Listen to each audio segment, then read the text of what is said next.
बिस्मिल्लाहिर्रहमानिर्रहीम। इब्तदा है रब्बे करीम के इसमें अजीम से जो हालिक अर्ज़ो समा है और मालिक शर्क़ व गर्ब। दुरूद व सलाम शान कायनात जाने कायनात नबी मुकर्रम हज़रत मोहम्मद मुस्तफ़ा सल्लल्लाहु अलैहि व आलिहि वसल्लम पर। आमिर उस्मान आदिल अपने यूट्यूब चैनल और ऑफिशियल फेसबुक पेज पर अपने देखने वालों को, सुनने वालों को सलाम अकीदत अर्ज करता है। सूबाई असम्बली पंजाब इलेक्शन हो या ना हो, लेकिन कागजात नामजदगी जमा कराने का सिलसिला शुरू हो चुका है। बड़े बड़े जुलूसों के हमरा आज जिला गुजरात के भी तमाम सूबाई हलकों के लिए उम्मीदवारान ने कागजात नामजदगी जमा करवाए। गुजरात में सबसे बड़ा सियासी सरप्राइज, सियासी खड़ाक, जी हां, कोटला अरवली खान PP 29 में सामने आ गया।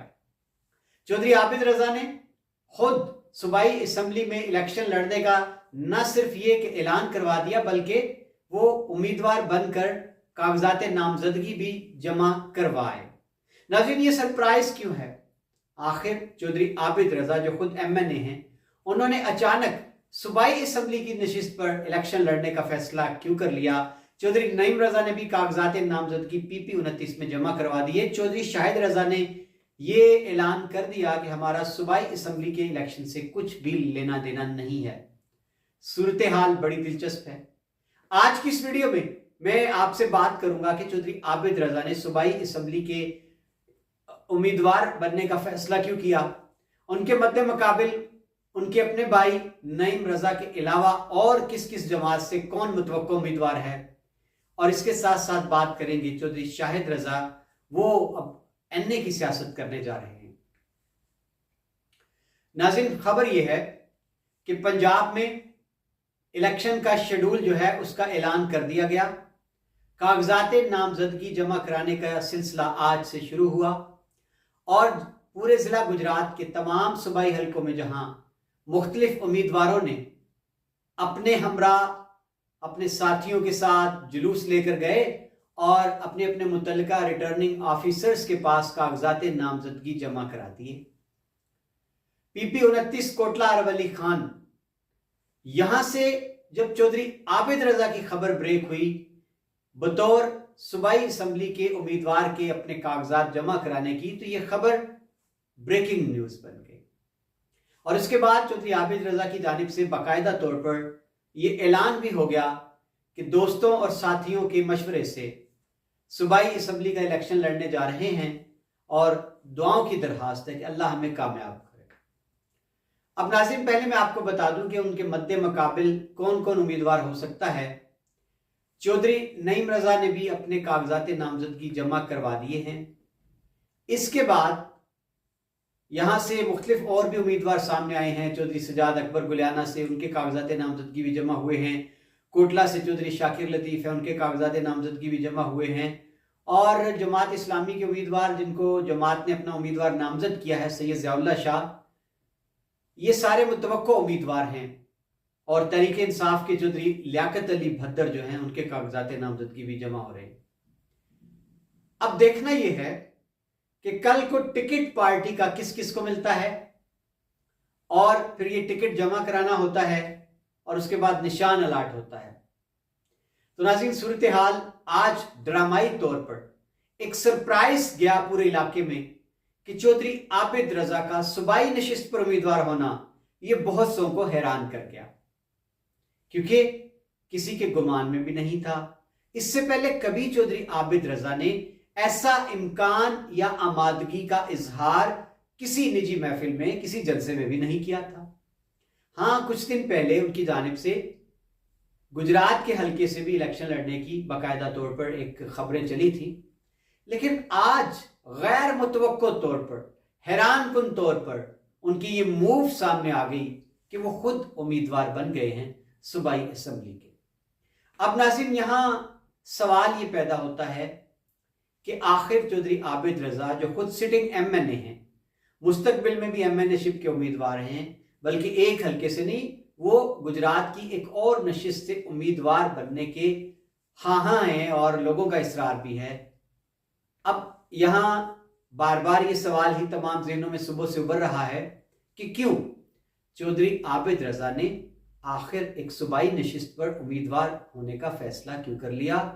तो नाज़रीन, बज़ाहिर जो बात समझ में आती है वो यही है कि चौधरी आबिद रजा, चूंकि ये एक टेस्ट केस भी हो जाएगा ना, जिस तरह कहा जा रहा है कि मुल्क में एक पीटीआई की मकबूलियत की लहर है, इमरान खान इस वक्त अपनी सियासी मकबूलियत की मेराज पर हैं। तो ऐसे में जिस तरह ज़िमनी इलेक्शन हुए पंजाब में, उनका जो रिजल्ट आया, इमरान खान ने जितनी कौमी असम्बली की नशिस्तों पर इलेक्शन लड़ा, उनका ऐलान हुआ, तो ये सारे नताइज और सर्वे देखते हुए बज़ाहिर तो यही लगता है कि अगर पंजाब में इलेक्शन होते हैं तो पीटीआई वाज़ेह अक्सरियत से ये इलेक्शन जीतती हुई नजर आती है। तो चौधरी आबिद रजा ने यही सोचा होगा कि बज़ाहिर जो एक मकबूलियत की लहर है पीटीआई की, उसके सामने चौधरी शबीर अहमद, उनके भाई चौधरी मोहम्मद अली तनवीर ये इलेक्शन लड़ते हैं, तो शायद वो जो पीटीआई की एक वेव बनी है, एक लहर बनी है, एक हवा चली है, उसके सामने वो शायद वो रिजल्ट ना दे पाए। तो चौधरी आबिद रजा ने शायद ये फैसला इसलिए किया कि वो चूंकि बहुत मकबूल हैं लोगों में, उनकी शख्सियत का बड़ा फर्क है कि वो खुद सूबाई नशिस्त पर उम्मीदवार होंगे पीपी 29 में, तो फिर नतीजा मुख्तलिफ हो सकता है, वो नशिस्त जीत सकते हैं। और नाज़रीन, इससे एक फायदा उन्हें यह भी मिलेगा कि कौमी असम्बली का इलेक्शन तो अभी दूर दूर तक उसका कोई इम्कान नहीं है। अगर सूबाई असम्बली का इलेक्शन हो जाता है, आबिद रजा पीपी 29 में इलेक्शन में हिस्सा लेते हैं, तो जो नताइज होंगे वो उनके लिए एक सर्वे होगा, एक रेफरेंडम होगा कि अगर वो जीत गए तो फिर कल कलां को वो कौमी असम्बली का इलेक्शन भी जीत सकते हैं। और ये बयानिया बन सकता है गुजरात की हद तक कि पीटीआई की सारी मकबूलियत एक जानिब, चौधरी आबिद रजा की शख्सियत और मकबूलियत एक जानिब, क्योंकि इस मुश्किल वक्त में नून लीग का ग्राफ जहां बहुत नीचे आ चुका है, महंगाई, पेट्रोल महंगा, बिजली, गैस, सब कुछ महंगा, तो ऐसे में अगर चौधरी आबिद रजा इलेक्शन जीत जाते हैं इन हालात में, तो फिर यही गुमान किया जाएगा कि चौधरी आबिद रजा इस वक्त जिला गुजरात में नाकाबिले शिकस्त बन चुके हैं। और नाज़रीन, खुदा न खास्ता अगर फर्ज कर ले एक लम्हे को कि चौधरी आबिद रजा इलेक्शन हार जाते हैं, तो फिर वो कौमी असम्बली के उम्मीदवार तो हैं ही, पहले एमएनए हैं, क्योंकि ये कदगन नहीं होती कि अगर कोई एमएनए है तो वो सूबाई असम्बली का इलेक्शन नहीं लड़ सकता जब तक कि वो वहां से अपनी सीट ना छोड़े। इलेक्शन लड़ने पर कोई पाबंदी नहीं। हाँ, अगर कल को वो जीत जाते हैं सूबाई असम्बली का इलेक्शन, तो फिर उनको फैसला करना होगा कि उन्होंने कौन सी नशिस्त रखनी है, कौमी असम्बली से इस्तीफा देना है, सूबाई असम्बली की नशिस्त बरकरार रखनी, या फिर उन्होंने सूबाई असम्बली की नशिस्त छोड़ देना है। तो सूरत हाल बड़ी ही दिलचस्प है, बड़ी गंभीर है। चौधरी आबिद रजा का ये फैसला बज़ाहिर बड़ा ही मुश्किल फैसला है ऐसे हालात में।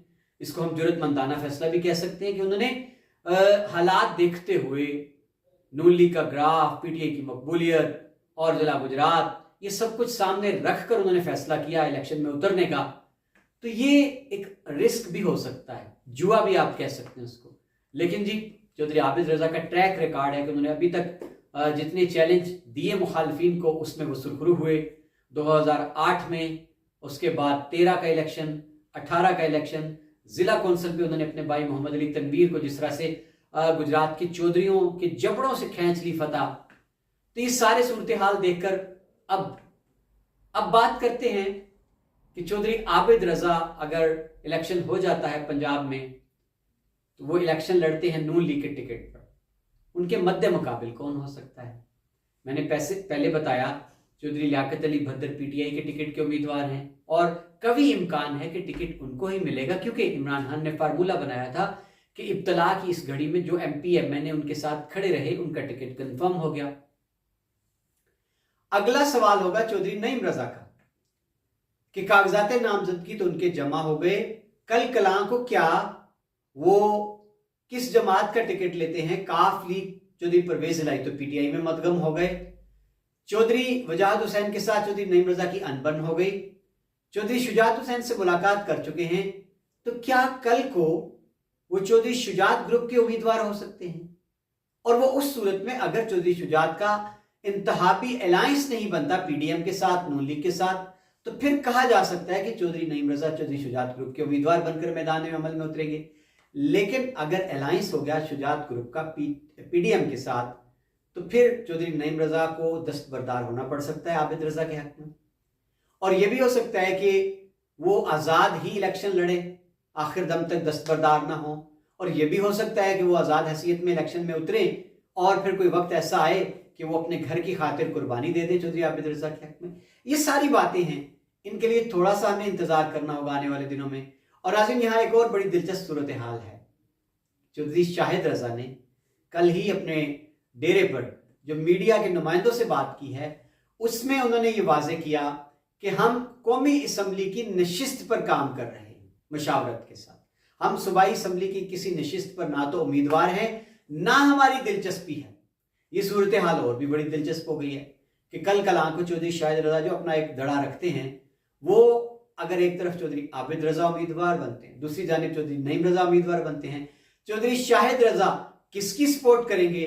दोनों में से किसी एक की, या दोनों की नहीं किसी और की, या फिर वो गैर जानिबदार हो जाएंगे इस नशिस्त पर। यह सूरत हाल भी बड़ी ही दिलचस्प है। तो नाज़रीन, आज का सियासी खड़ाक, सियासी सरप्राइज चौधरी आबिद रजा का खुद एमपीए की नशिस्त पर इलेक्शन लड़ने का फैसला, कागजात नामजदगी जमा हो चुके हैं। लेकिन जनाब, अब तक की खबर तो यह है कि सेक्रेटरी दिफा पाकिस्तान ने इस बात से इनकार कर दिया है कि इलेक्शन जो पंजाब या केपीके में होने वाले हैं, उनके लिए निगरानी के लिए फौज को तैनात करने से उन्होंने इनकार कर दिया। उनका कहना था कि जवान और कामों के लिए हैं, मुल्क के दिफा के लिए हैं। और जनाब, दूसरी बड़ी डेवलपमेंट यह है कि सुबह पंजाब के आईजी ने और चीफ सेक्रेटरी ने इनकार कर दिया है कि हम फुल प्रूफ सिक्योरिटी फराहम नहीं कर सकते सूबे में इंतखाबात के लिए। तो ये जनाब गेम शुरू है, इलेक्शन होता नजर नहीं आता। सुप्रीम कोर्ट के वाज़ेह अहकामात के बावजूद ले तो लाल से काम लिया जाएगा। और आज जो हालात हैं, इस वक्त तक जमान पार्क में इमरान खान की गिरफ्तारी के लिए कारकुनान पर शदीद पथराव, आंसू गैस, शेलिंग, और पुलिस का यह दावा है कि कारकुनों की शेलिंग से डीआईजी ऑपरेशन जो आए थे इस्लामाबाद से इमरान खान को गिरफ्तार करने, वो खुद लंबे लेट गए हैं सर्विसेज अस्पताल में। नाज़रीन, ये हालात हैं। देखना यह है कि क्या पंजाब में इलेक्शन होगा।